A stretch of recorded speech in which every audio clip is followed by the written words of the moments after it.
Сегодня я купил провод Type-C на 6 ампер. Провод No Name. Сейчас откроем его. Так, а ну помогите открыть.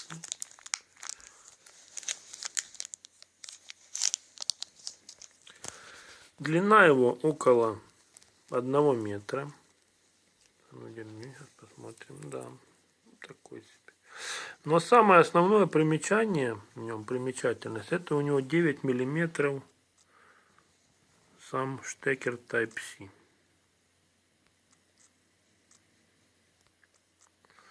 Вот, ну здесь обычный USB порт. Сделан добротно.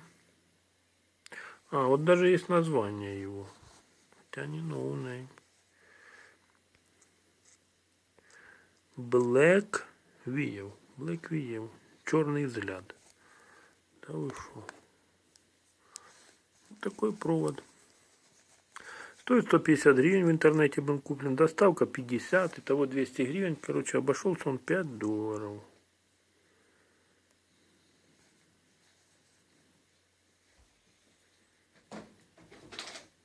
Ну все, будем использовать.